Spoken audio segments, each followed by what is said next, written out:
నిద్రలో ఉన్నప్పుడు సడన్ గా కాళ్ళు పట్టేస్తున్నాయా? ఆ నొప్పి వల్ల మీ నిద్ర మొత్తం డిస్టర్బ్ అవుతుందా? అలా జరుగుతుందని ఎవరికైనా చెబితే లేనిపోని భయాలు క్రియేట్ చేస్తున్నారా? వెయిట్, లెగ్ క్రాంప్స్ అనేది చాలా కామన్ థింగ్. దీనికి డీహైడ్రేషన్, ఆల్కహాల్ ఎక్కువగా తీసుకోవడం, బాడీలో ఎలక్ట్రోలైట్ ఇంబ్యాలెన్స్ అవ్వడం, ఆస్మా వాటికి యూజ్ చేసే మెడిసిన్స్, ఇతర హెల్త్ ఇష్యూస్, ఇలా చాలా రీజన్స్ ఉంటాయి. ప్రెగ్నెన్సీ టైంలో ముఖ్యంగా సెకండ్ అండ్ థర్డ్ ట్రైమిస్టర్లో కూడా ఈ ప్రాబ్లం ఎక్కువగా ఉంటుంది. డయాబెటీస్, కిడ్నీ ప్రాబ్లమ్స్, థైరాయిడ్ లాంటి సమస్యలు ఉన్నవారిలో కూడా లెగ్ క్రాంప్స్ వస్తూ ఉంటాయి.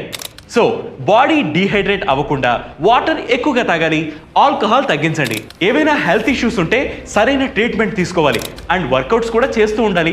నిద్రలో కాళ్ళు పట్టేసినప్పుడు కూడా వెంటనే స్ట్రెచ్ చేస్తే నొప్పి నుంచి రిలీఫ్ ఉంటుంది.